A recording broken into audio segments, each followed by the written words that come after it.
Right, let me see if I can't get this screen to move. You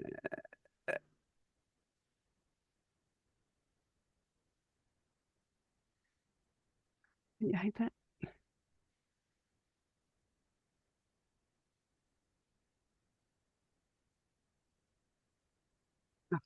I'll stay with skinny just so that we've got some slides there.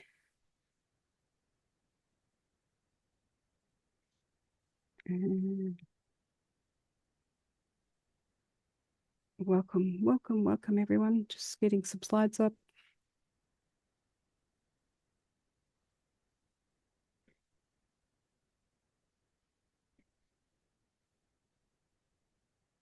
Yeah, I don't know why it's just skinny screen, but anyway, screen to share, probably because it's on my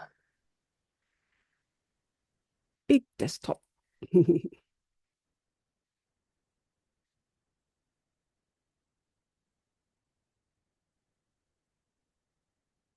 Hi, Brad.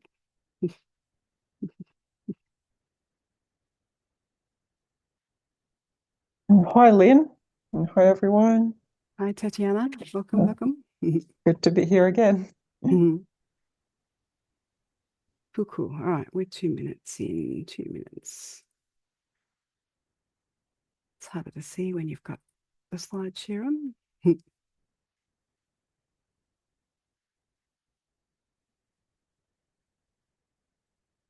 All right, I'll start us off. So, welcome to it's Global KM Week, but the end of the week for us. So this is the Australia chapter of Global KM Week. This is the event that's been coordinated by Knowledge Management Global Network, but we've got some coordinators locally that have been participating in that. David's been part of that, and it's been part of that. So thank you for all your work that you've been doing this week, guys. So this session is about looking at knowledge management professional development. We've got a great group of speakers, and we're looking at how we're going to thrive as KM professionals, looking at what skills and education and global connections and career choices we can make that maybe help with our knowledge management careers. Just a reminder for some basic housekeeping. Keep your microphone muted unless you have a really urgent question. I'm happy to you to ask questions through the session. Turn your camera on if you want. It's up to you. We always like to see who's in the session. And you can submit any questions that you might have in chat, and David will be keeping an eye on that and prompting us with any questions that we might have. As is traditional in Australia, we like to do an acknowledgement of our Indigenous people. So I'd like to begin this session by acknowledging the traditional owners and custodians of the different lands on which we are joining from today. And I'd also like to pay my respects to their elders, past and present. So, the original knowledge managers. All right, what a beautiful panel of speakers that we've got going on today. Lots of experience and lots of knowledge to be shared here. You can see their names, you can see their pictures, so I don't need to announce them too much, and we're going to give them all a couple of minutes to introduce themselves as well. So we might actually get on to that. That's probably the best way to go. It gives us a few extra minutes to chat. So we might get started with our introductions, and I will stop sharing my screen if I can work out how to do that. Oh, there, stop share. Cool. That's better. All right. Who wants to go first in their introductions, or would you like me to just point the button? I'll point the finger. Well, Veronica's the first in my window up the top. So Veronica, if you'd like to introduce yourself. Sure. Thank you all very much and welcome. I'm Veronica Leonardo, currently the Knowledge and Insights Manager at Sydney Water, but a knowledge management aficionado from long way back. I started, I've actually only been in knowledge management industry throughout my professional career, working across professional services and now in utilities. And what else can I share? I think I've been a devoted KM, seen a number of different iterations in the industry, and very keen to see how apparently AI is going to reshape the world. Sorry, I won't laugh. Yeah, AI. All right. Thanks, Veronica. Thank you. Kim, you're next in my window, so I'll introduce yourself, please. Thank you, Lynn. Thanks, and hi, everyone. Thanks for joining. So I'm Kim Sherwin. I'm Director of Capability and Knowledge, and I work at an organisation called Aurecon. We're an engineering design consultancy firm, and I'm a librarian by trade and an accidental knowledge manager. I've been in the industry for 25 years. I know I only look 21, and on day 2 of a librarian job, they said, "You look like you'd be good at knowledge management. How about it?" And of course, I said yes, because it was day 2. And then 15 years later, I'm still in the industry. So lovely to be sharing with you today. And I guess my perspective is coming into the field from a related but somewhat different, but somewhat complementary background. Awesome. Thanks, Kim. Christina, please introduce yourself. Thank you, Lynn. I'm Christina Rosen. I am the Director of Enablement at the Consortium for Service Innovation. I began my knowledge journey in high tech, where I worked in a variety of customer-facing kind of services roles before joining the operations team for services. And knowledge is kind of one of the cornerstones of any organization's services strategy, especially when it comes to like digital experience and digital self-service. And so that's how I got plugged into the knowledge-centered service methodology, or KCS, as you may have heard it referred to. I got so plugged in that earlier this year, I joined the organization that publishes and maintains KCS. So that was my background. It was also somewhat accidental and roundabout. Cool. Thanks, Christina. And Bill, glad to have you. And Christina, both of you, welcome for evening, the day before us, but that's all right. Please share. There we go. Mute is off. Hello, everyone. I'm Bill Kaplan. I'm the founder of Working Knowledge CSP. We're a knowledge management strategy implementation coaching and training company. I began my career in 1998. I spent 25 years in the United States Air Force, and I went to work for a company called SAIC. May not mean anything to you, but I was walking down the hall, and there was a sign by the elevator that said, "The Chief Knowledge Officer from SAIC is going to come and talk about knowledge management." I said, "Okay, that sounds pretty good." Dropped in, saw it, and amazingly, it had put boundaries. It made a picture. It was about what I had been doing as part of being in the Air Force, and they really didn't have a name for it. I moved on from there to a mid-cap consulting company in Washington, D.C., where they brought me in as the Chief Knowledge Officer. They were virtual. They went to brick and mortar. My role there was to create an internal knowledge management structure and to build a knowledge management consulting business. So between SAIC, which taught me about knowledge management and how to be a consultant, this was a really good transition to 2009 when I started Working Knowledge CSP. I've seen it evolve. It's been a fascinating opportunity to be a CAM practitioner, and that's my story, and I'm sticking to it. Thank you, Bill. Thank you. Yeah, there's lots of experience and lots of knowledge, as I mentioned already in the room, and you've all come from very unique points to join us at this panel today, so which is very cool. So, all right, we're going to start our discussion on core attributes and skills and upskilling. And I guess, Bill, we're starting with you, who had lots of experience and lots of thoughts around this. What core attributes, according to you, make a good KM practitioner? Quick, write notes, people. That is such a wonderful, such a wonderful topic and question, because when I first got to SAIC and I was trying to sell KM, it is almost impossible to sell something for which you have no experience. I mean, you've done things, but you really aren't into it like you are after 5, 10, 15 years of practical experience. And so over the many years, and this is my perspective, I've come across, I put a list together of what I think are competencies that, and let's use the general term, knowledge managers within an organization. I believe they need to possess these and to be able to deliver them. They need to be confident and effective communicators using various media. They need to understand how people work. They need to understand the multi-generational nature of the workforce, how they approach sharing, how they approach technology. I'd say you need to be a skillful listener, not just hear people, but skillful with an open style. And you need to be a facilitator. You need to be good at facilitating discussion because that's absolutely critical in capturing knowledge and making sense out of it and making people feel comfortable to be able to share with you what they know about what they do.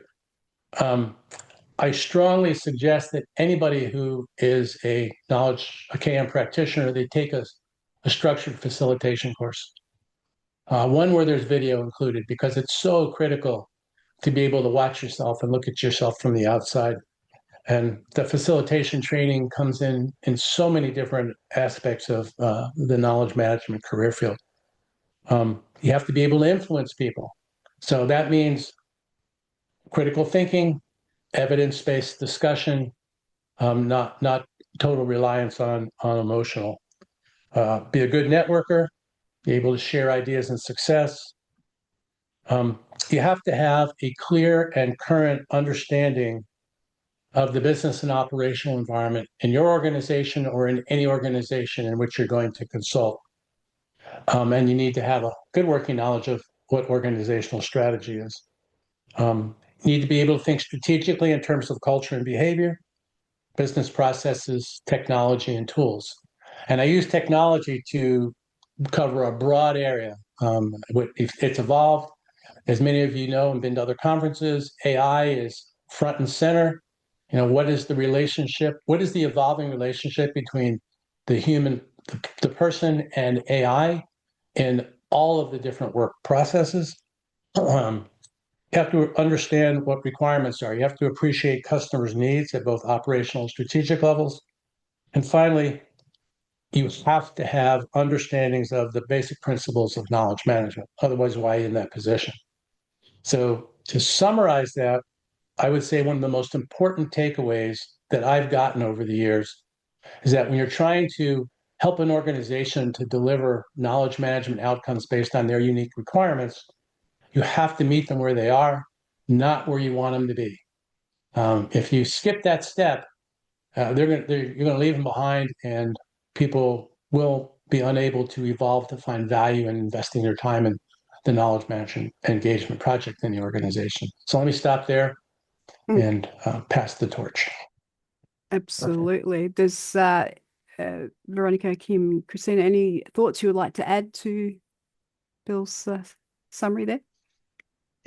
That was it. Go ahead, Kim. Go ahead, Kim. It's a wonderful list. Thank you for sharing.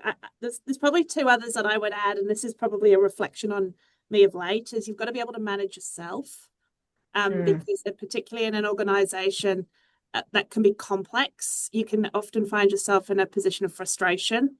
And to Bill's point about managing the business where it's at, not where you want it to be, even though it could be potentially better. But also the ability to multitask and multi-skill, because very often it's not knowledge management's not one-dimensional, and you're not doing one thing from start to go. You're doing very many things, particularly reflecting on that extensive list that Bill's just shared. Yeah, I was going to add to that. I think the what I'm finding, I think really exciting, but equally frustrating sometimes, is that yes, you meet your organization where they're at, but you've got to be able to paint a picture for them to know that there's a path ahead. I think particularly depending on your industry, where you might be, where long tenure of the workforce is your reality, people don't necessarily have other perspectives to understand where the future might be. So being able to, I think to Bill's point, have that ability to influence, to paint that picture, to sell, is an important one. Yeah, it's hard to find anything to add to those, but I'll do my best. And that's, I think, don't lose curiosity and flexibility are very important. And I think as you discover where a company is and as you think about where you're going with them or the path that you're on, don't lose your curiosity or your adaptability. Don't decide on a path and continue to take it. And the last one's maybe an unexpected one, and that's intuition. Not in the kind of sixth sense, paranormal sense, but the ability to understand something based on what you feel or sense in your interactions and collaborations with people, rather than because of just hard data and evidence. I think we all do this, whether we're conscious of it or not, but being conscious of it and practicing it, I think is very important. And incidentally, or maybe very timely, it's not something that AI can replace right now. So that intuition is a really important attribute. Absolutely. Absolutely. Great. Thank you. That's pretty awesome. That's a lot of things that we all, and most of us already have had to put in place, I guess, in some respects, depending on where you go. But yeah, fabulous. We won't get into that discussion, but Bill, understanding what the KM principles are is also an interesting challenge, I think. Not everyone knows or understands those, particularly when you're first starting in that KM role. It might start off being a document management or information management piece, and we all know that they are vastly different things to what we do as knowledge managers. So I guess it's the people aspect that we all have to look on. Just adding my 5 cents in there. So yes. All right. Now our interesting question, and again we'll start with you, Bill. It's can you be KM certified, and do they add value to a KM professional's profile, or is hands-on experience more important? And Bill, you're on mute again. Sorry.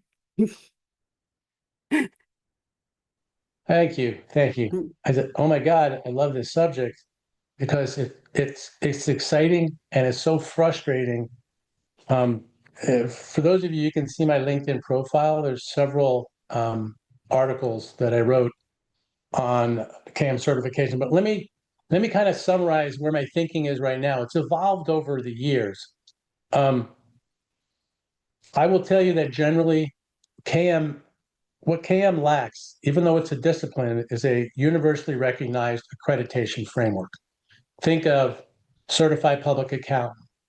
Think of, the library sciences, their certifications. Think of contracting. Think of professional engineering. Pretty much wherever you go in the world, there's a general body of knowledge that's accepted as this is what you need to master in order to be the subject matter expert in that particular career field. So as you see all of this stuff on the internet and all of the stuff in your email where people are saying we're gonna certify you in knowledge management, just so you know, somebody can be brand new to knowledge management, take this course and walk away with a KM certification. I won't say it's totally meaningless. Meaningless in terms of certification, it is. But I think way I would describe those as structured professional development courses. So if you go into those with the idea that you're new to knowledge management, you're going to be learning some skills, some understandings, a lot of theory, it may be very valuable for you to take that, but don't come out of it expecting to be certified, even though you'll have the letters after your name. There's value to it. I would also say that over the years, I'll tell you what I think are attributes of serious accreditation programs. There's recognized governance or oversight, international bodies of knowledge, international standards accredited by bodies. There's rigorous, transparent standards. There's a publicly available standard of knowledge. You don't have to pay to get it. I mean, it's out there.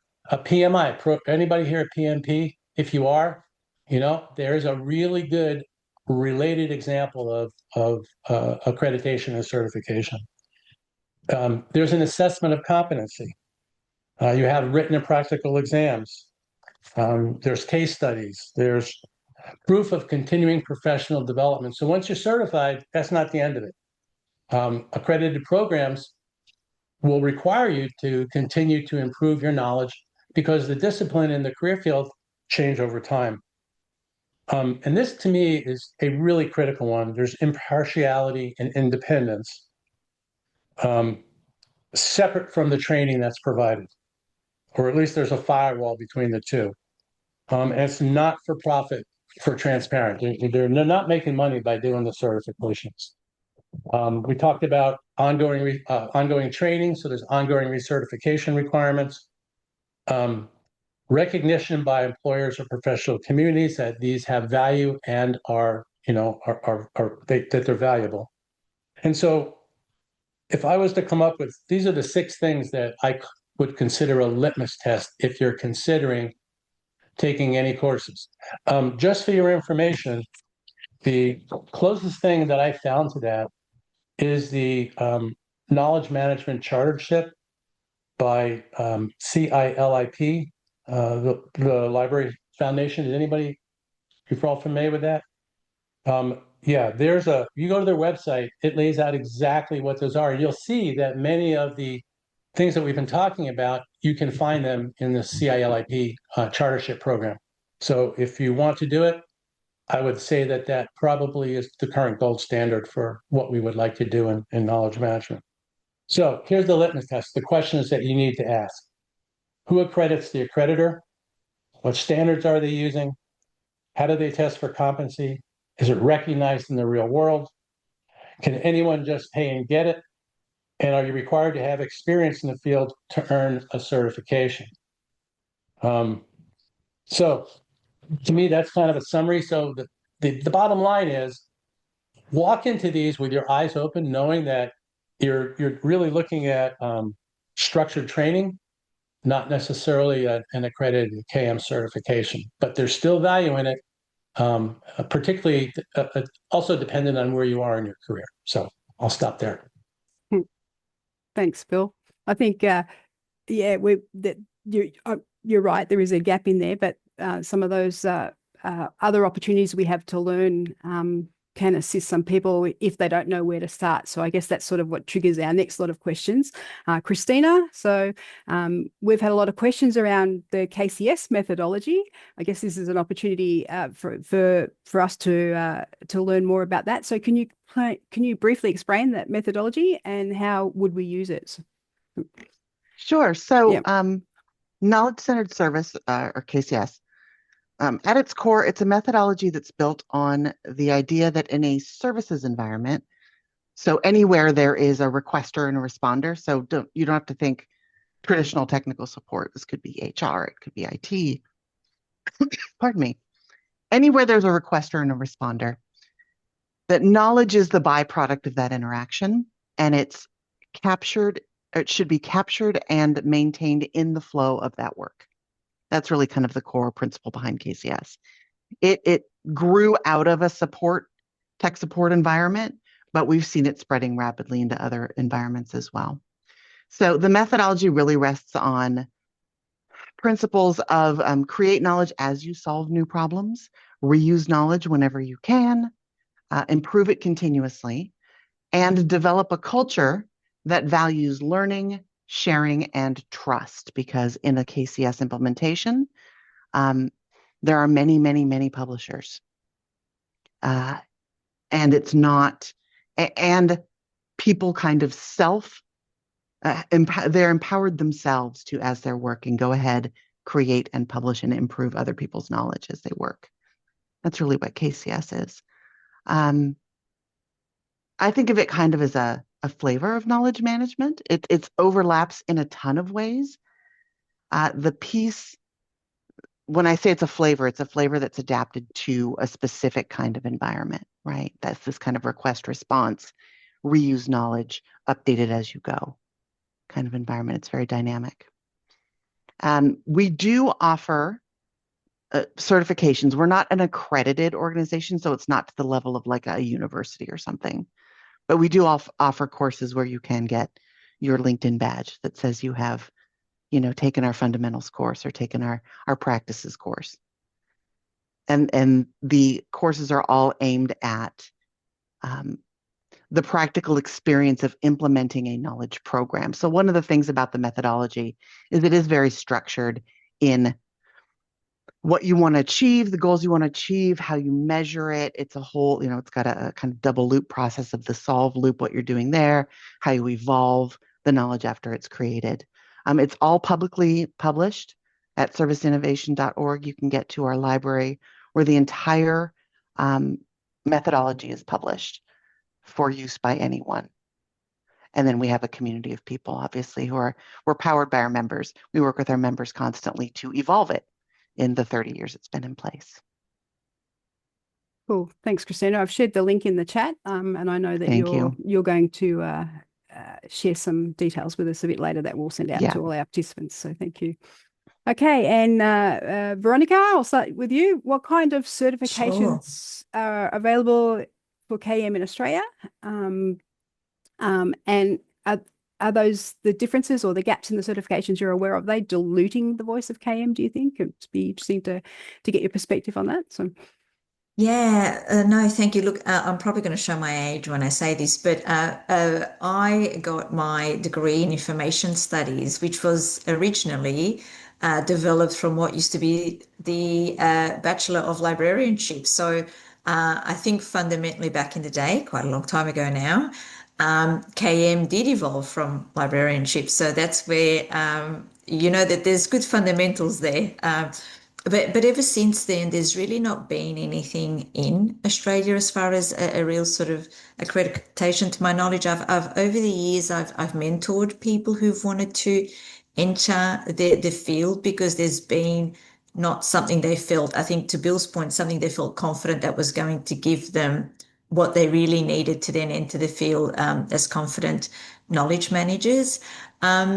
I think there's a lot that we can do by way of professional development where there's that kind of nice alignment, whether it be with some of the L&D kind of work, continuous improvement, change management, all of those things. So there's a lot of complementary alignment with those. But as far as the fundamental knowledge management principles, there is a serious gap. I personally find that it can deal with, it can lead to challenges when you're working with other professionals who think that it's all documents and information, it's all the same, isn't it? And so that can create a bit of a challenge. And so in that sense, I find that quite worryingly, the KM voice is diluted because it's often overtaken by some sort of miracle digital solution that would solve the problem.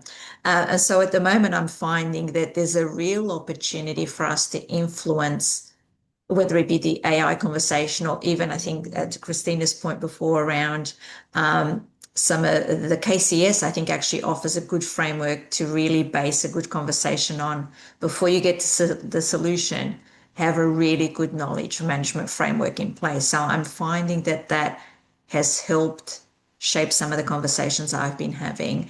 But I have found over the last couple of decades, it's been a bit hit and miss where our voice has gone a bit quiet. And although personal experience is valuable, unless you're guided by really good, strong mentorship, it can also be a little bit harming to the field, in my view. Yeah, interesting. Yeah. Yeah, those were some of my thoughts. I'll hand over to Kim so that she has a go. I've got a few more things, but you go, Kim. Cool. Thanks, Veronica. I started off my career in the UK, and there was a whole heap more opportunities, and maybe that was because we're closer to Europe. I did a Bachelor of Sociology. I've always had a fascination with people, and then did a Master's in Librarianship, and then moved to Australia. So I've seen it somewhere else, and then come to Australia and noticed we're a smaller population and a long way from anywhere, and there are fewer opportunities definitely here, and anything professional wise, it usually involves you getting up in the middle of the night and doing some learning. So I think we shouldn't underestimate the power of learning on the job and the power of experience. And Bill talked to this as well, about each organization is quite different. And so the places where I've kind of practiced KM, I've learned an incredible amount from working with people who we are serving and supporting, aligning to strategy and those sorts of things. And I find my professional development comes from being with peers and learning from other people. What worries me, though, is knowledge is actually is in fashion at the moment. And people are seeing the value of knowledge and the skills that we have because of AI. But then at the same time, I see in Australia in the market, we're losing more of our professionals because their roles are being made redundant. And so I think we're at this really, really interesting juncture of where this profession goes. And I think about my own little small team here at Aurecon, and my two more junior members of staff have got change and comms backgrounds, not knowledge management, but have learnt knowledge, but bring another flavour to it. So I also think we need to be thinking about how we diversify our own skill set to talk to a lot of the points that Bill mentioned at the beginning. But it does concern me that there are fewer jobs, but a bigger need and no real pathway in for the next generation of KMers. So it concerns me about the future of the profession. Having said that, I am now relying more and more on my librarian skills than I have done it for many years. And I think there's definitely a merging of some of the related professions as well. So a lot of us are involved in data conversations now, involved in information management, in kind of library science. So I don't think a knowledge management professional is one kind of person. I think there's a blended version now. Absolutely. Sorry. If I could add to that, no, I think that's a really good point. And I think what I would say is depending obviously on your organization and their maturity, there's always opportunities to influence and shape what KM and the experience might be like. So don't be disheartened where sometimes you may feel it's a really hard slog. So I think to Kim's point, you always learn from the people around you. So there's always look for those opportunities. Cool. Thanks, Veronica. Christina, you've unmuted yourself, so I'm guessing you wanted to add something. No, yes. Well, no, I mean, AI is the hottest topic kind of in all circles. We hear it from our members constantly. And one of the things I think that really resonated with me about what Kim had said is the work is still needed. The nature of the work you're doing might change. So you may be doing more of the humaning than the machining, right? The things that, we try with the most positive spin on it. We try to say the things I didn't want to do, I can farm out to automation, but I need to retain the things that only I can do. And at this point, I think that the difficulty is in convincing people outside ourselves that there are things that humans are still eminently qualified and the best resource for. And so learning how to build the advocacy for those qualities, I think, is really important. Can I add on to that, Lynn? Of course. Yeah. One of the things that I like to talk about is the fact that, and I'll say this, it'll be heresy for some, but technology is not the main event in knowledge management, okay? That's my perspective. For example, as powerful as technology is becoming and as valuable as it's becoming, when it comes to capturing knowledge of the workforce, it can't take what's in one person's head and put it into another. It just can't do it yet. I'm not saying it won't, but it can't do it yet. And so as a knowledge practitioner, a knowledge manager, a knowledge, consultant, you have to have a skill set that allows you, ergo the reason for facilitation and listening, you have to be able to elicit or harvest knowledge from people and teams, make sense out of it, characterize it for reuse within the context of that organization, and then make it searchable, findable, downloadable, and reusable when people need it for whatever purpose they need it at that time. So that soft KM skill, that art and craft of elicitation, harvesting, distillation, characterization, AI can help with that. I mean, I've used it for those kinds of things, but in order to get it started, you have to provide the input. So the bottom line is, where does the content come from? And if it's experience and insight that we're looking at, which in many organizations is 80% of the value of the organization, the content comes from those conversations and your ability to take that tacit knowledge and make it explicit so that everybody can find it and reuse it. So yeah, I don't think that's ever going to go away. And that's another part of the value of humans as part of the loop. Cool. I couldn't Yeah. agree more, and I don't think it's heresy at all. A tool is a tool. Technology is a tool. It's not the practice of sharing and curating knowledge. It's a tool that helps you do that. Indeed. Indeed. All right, we are going to open things up for people to ask questions of our panel, but I just want to throw in there, I was just thinking about, we've all been around for a little while. What are the top 2 things that you do now to stay up to date with what's happening in KM? Where do you get your learning from? What do you do? Do you read things? What is it? Things like Global KM Week? Be interested. Top 2 panel, if you would like to share. I don't mind who goes first. But Christina's unmuted. Go. Oh, sure. So, I mean, yes, attending events related to knowledge. We're lucky enough as a member organization that I get to have direct and frequent contact with people who are doing the work across a number of different organizations. And we have a pretty vibrant community that loves to share.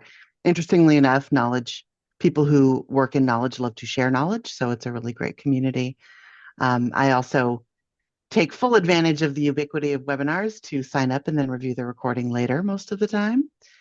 The other thing I would encourage is that community is, and I think I saw it in the chat, building a community of peers who you can collaborate with and bounce ideas off of. And hey, is this something or is this nothing? Can you help me shape it?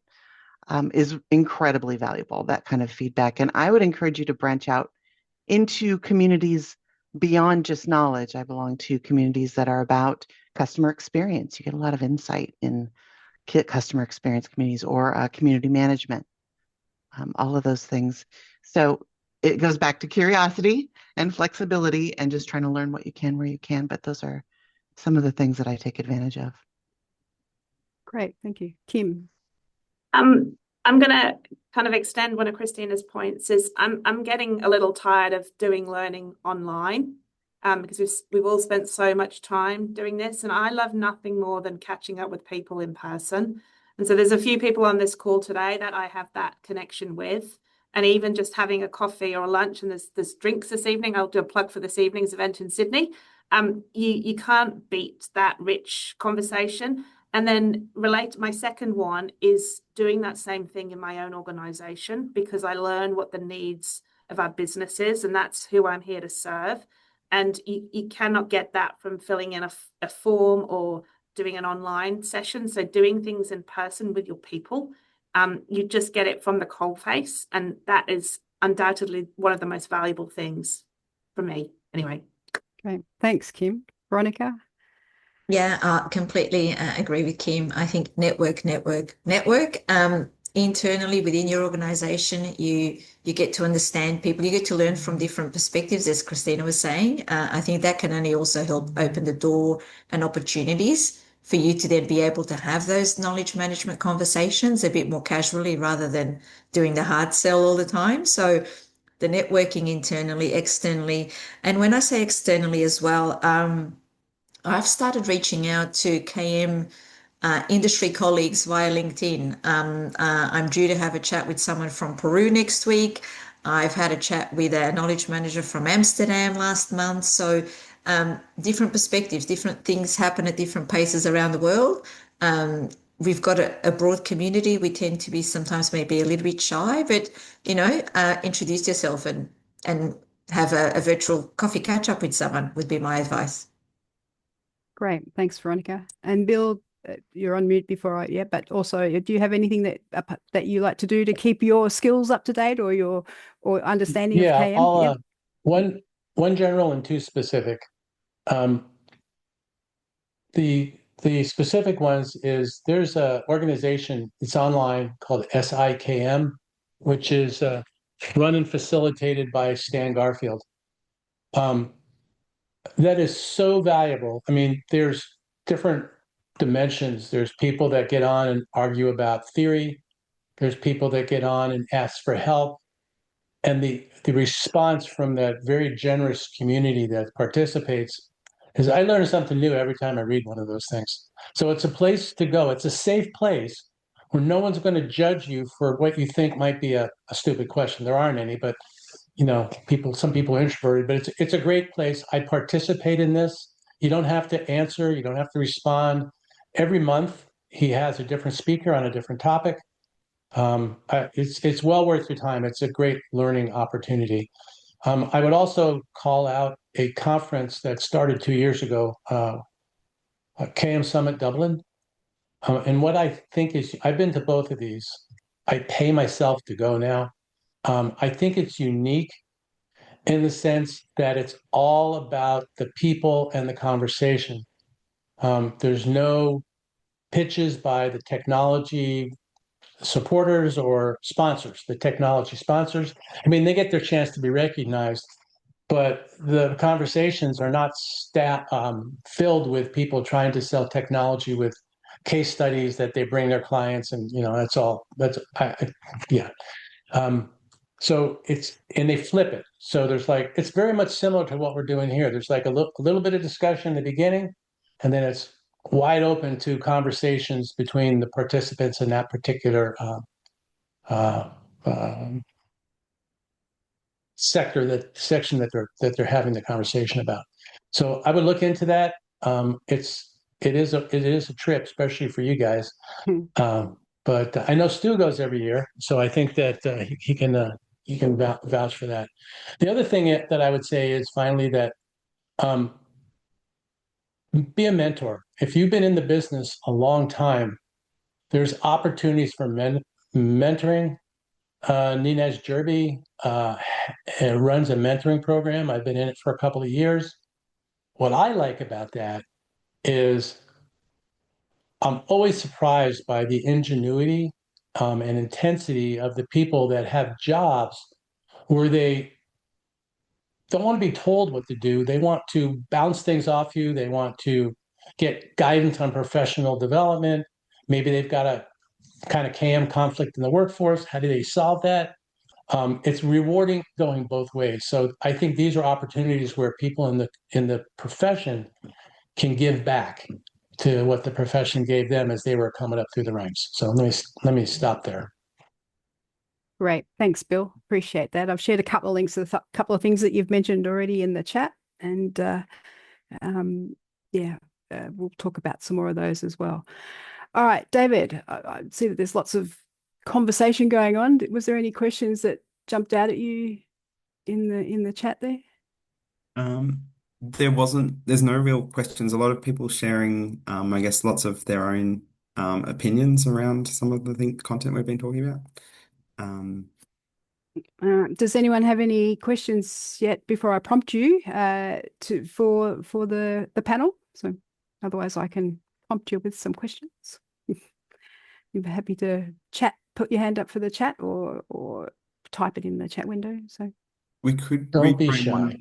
one of Stuart's messages around I guess how do we get the tacit knowledge using these AI tools?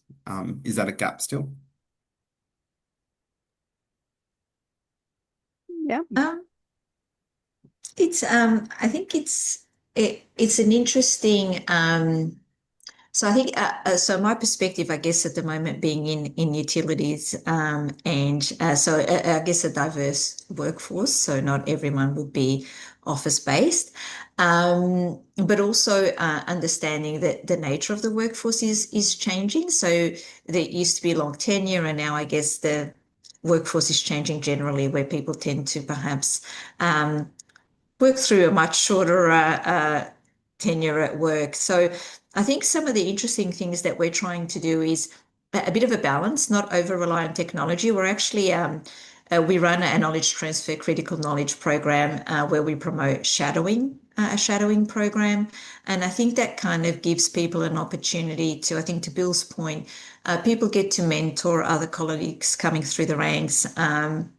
You get a really good contextual way to share knowledge because a lot of our knowledge does have to be documented, obviously, for compliance reasons, along with everything else. But that kind of enabling people or providing people with a bit of structure to do that in what can be quite a sort of chaotic world is helpful.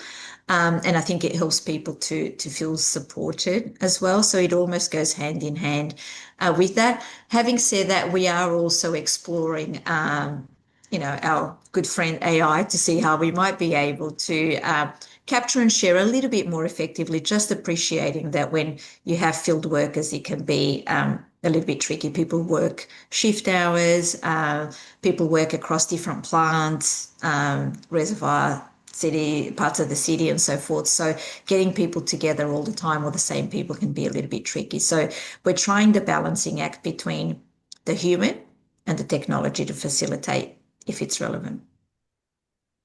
Great. And that's sort of, you topped on one of the questions that I was going to ask about how we're changing the way we work through AI and what impacts that's had on your work. So AI, Christina, with the yeah. AI with KCS. Yeah. Yeah. So at its heart, what we're finding or after all of the hype has died down that AI is going to do all of our knowledge management for us forever and ever, and we will never have to write another knowledge article. Once that hubbub kind of calms down a little bit, what we're finding is that, again, I'm focusing on customer interactions because that's kind of the business that we're in. And there are kind of two halves to any interaction. There's with a customer, there's the relationship piece of it, and there's the transaction piece of it. And the transaction piece of it you can think of as like, do I have your contact information correct? Can I, restate your problem to you? All of that kind of, let me check the box that does this and let me fill out the field that says that.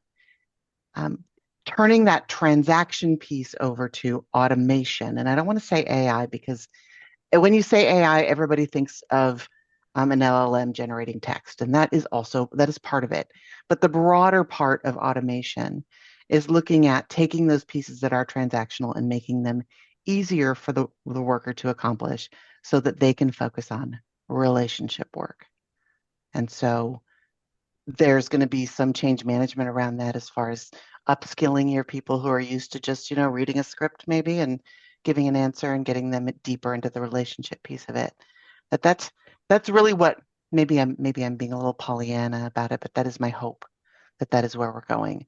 AI for the easy transactional stuff and humans for the relationship and collaboration. Kim, AI thoughts? Thoughts on AI? My goodness. Mm-hmm. I have many thoughts on AI. Well, I'm sorry, how it's impacting your KM work. How's that? Let me, yeah, I'll drill it down a little, just a little, because it's still quite broad, isn't it? But, so we talk about 5 or 6 generations of the people we have working in our organization. So we sell AI as a service. We also use AI in our work, and we also have a cohort of our organization who is probably the naysayers and doesn't exist and deniers. So we're trying to think of AI for different use cases or different types of persona, and the juggle for knowledge, like in my particular role, is we're trying to service a large organization coming at it from different angles. So we're thinking about it in the context of both a learning experience, but also how you deliver your project experience versus serving our client experience as well. So it does make it complex, but what I find really quite, I don't know if heartwarming is the word, but my team is involved in a lot of these conversations so that they see the value, the role that knowledge plays, and we're not just deploying things for the sake of deploying tools because they're in fashion. So I think Bill touched on a number of these points and is, the attributes of a KM practitioners. We need to be at the table. We need to influence. We need to have good communication skills to articulate what we're doing and the value that we can bring. And then whether it's AI or something else, we still have a role to play, but we're in it because we know about it. We also know some of the challenges, opportunities, and risks as all of this as well. Great. Thanks, Kim. That's awesome. Yeah. It's at one of the sessions earlier this week, I heard that just understanding what the problem is you're trying to solve via AI is really important, because maybe AI is not actually the solution that you need. It might be, it might be, an automation step or something else. So it's it's the understanding the problem, I guess, we're trying to solve is also a big piece of that. So, Bill, AI can be a big black box, you've said. You would like add more of that? Yeah. How AI is impacting your consulting and things like that? Well, it's impacting my consulting that I had to start learning about AI, agentic, semantic layers, knowledge graphs. I mean, I understand what they are, but if you asked me to technically do the work, I couldn't do it. One of the things, though, that I think is important for knowledge managers, and I see this in some of my work, is that you can't just decide to launch AI something in your organization, which is why I forget what the number is that I just saw. It was 80% of AI projects that start fail because they don't prepare the organization culturally, emotionally, structurally, technically to be able to apply artificial intelligence technology and tools, because they haven't defined the requirements for what and the outcomes that they want for that implementation to do. And so, again, it's requirements, requirements, requirements, and bad requirements don't get better. So it's important that, we as knowledge managers may not be the lead on it, but we certainly can be supportive about about helping them to stay on track and end up with something. So I see KM and AI kind of like this together. You really need both. You need the people and you need the technology. And we have a role. We have a role there. Absolutely. Thank you. We've got a question now, Lynn, from Brad. So this is to, I guess, all the panelists. Is there a particular framework that they've applied in their work that they recommend in the knowledge management space? That could be a method, such as knowledge asset management methodology. Who wants to answer? Oh, sorry, go. I'll take a shot at that. Yep.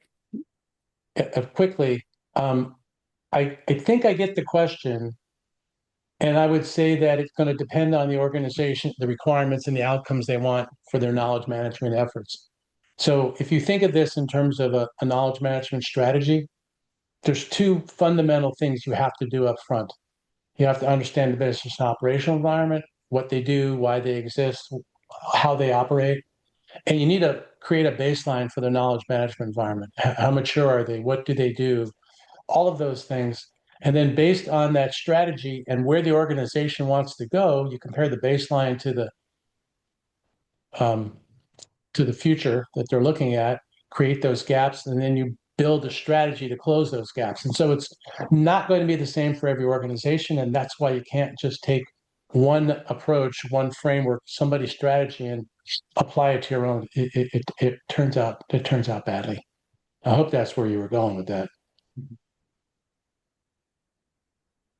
Yeah, that's definitely what we were sort of discussing together before we started the session, is that each organization is different, and so the needs for knowledge management can be very different, and the needs for our skills can be very different, as you guys have already mentioned. So yeah, great, thank you. All right, any other questions before we sort of wrap up? Got a couple of minutes. We can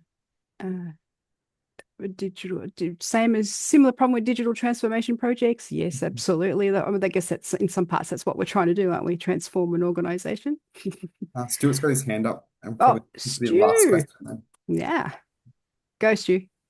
Obviously, a huge part of my career development has been participating in KMGN and lately working on the KM landscape, volunteering basically, and helping the discipline of KM move forward, but also sort of get dragged along. I got to meet Bill in Singapore in 2015 through KMGN.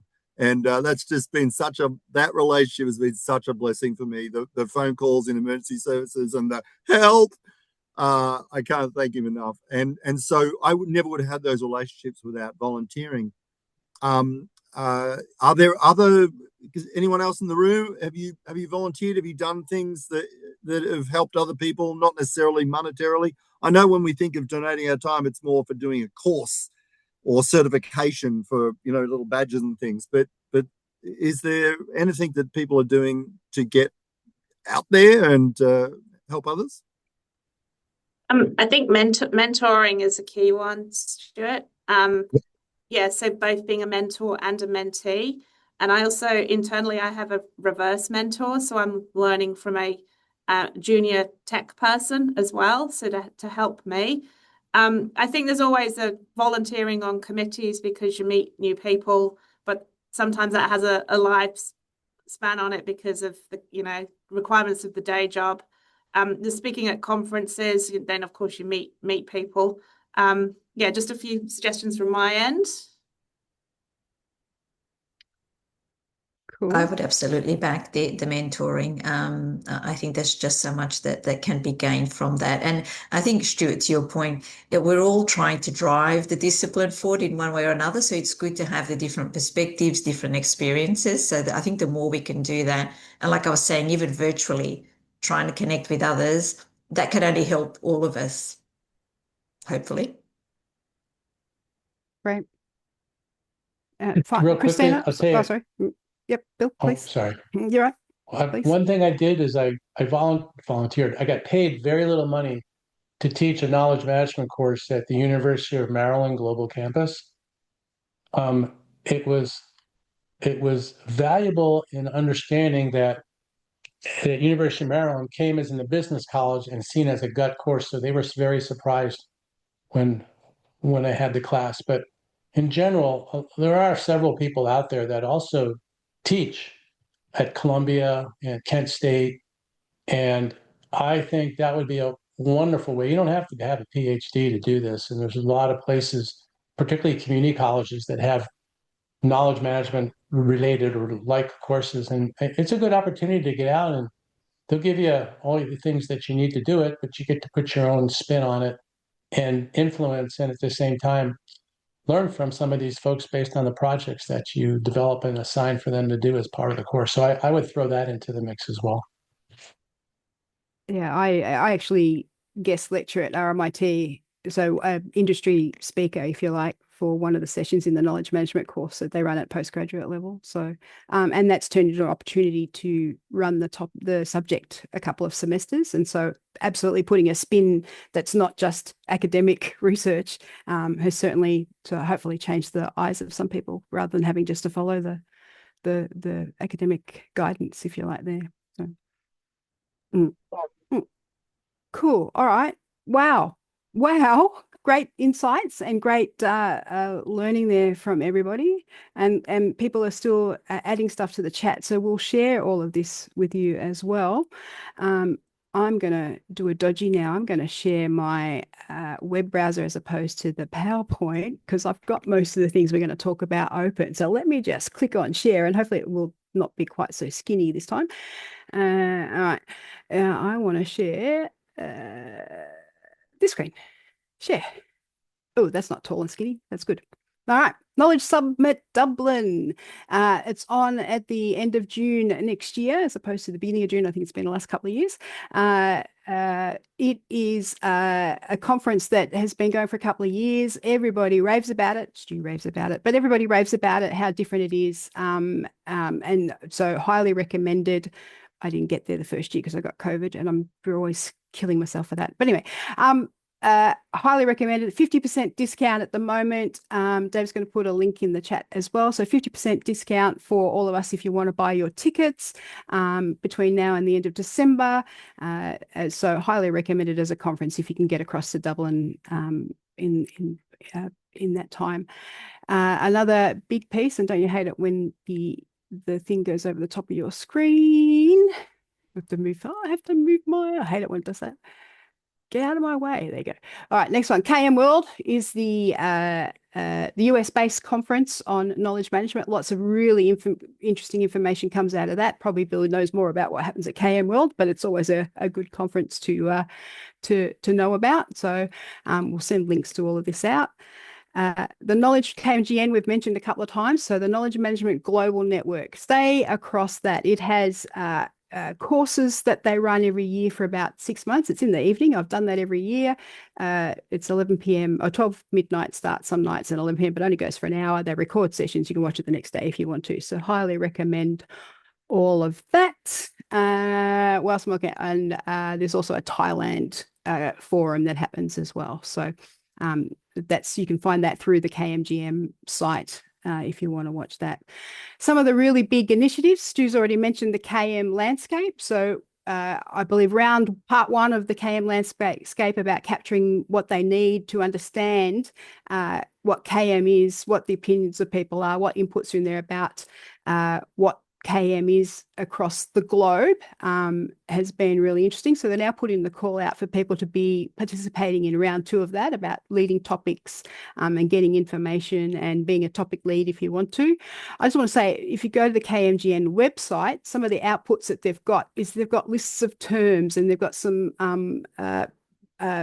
lists about what the processes and the technology might be available with KM and things like that. So it's a good place to go, and if you're not quite sure about what's going on in the KM field, or need to understand a bit more this KM landscape and the resources that it's got available to you, is awesome. All right, and then I also wanted to mention some of the communities. That we've got. I'm going to mention KM for Dev. That's the last one if you want to get engaged with that as well. So KM for Dev, Knowledge Management Development. They've also got a knowledge sharing toolkit that's available. It's been a place where to get knowledge sharing happening across the globe, particularly in countries that don't have a more formal knowledge sharing corporate type activity. So, places in Africa and places where UNICEF and organizations like that go, how do they share knowledge? So that's always open for you to help with some of the things that they need to do as well. Some of the communities of practice that we've got going, I have to talk about the KMLF, which is the Melbourne-based connection group. It's been going for 20 odd years, meets 4th Wednesday of the month. So it was last night, missed Wednesday. Oh no, Wednesday, 2 nights ago. And so I've got the next one up, which is talking about collaboration and how you measure it. But this is a hybrid thing. You can go in person in Melbourne, or you can join us online for some of the conversations in there. So it's a meetup link. I will share that with you as well. The New South Wales Knowledge Management Forum. So this is where a lot of our New South Wales colleagues connecting together.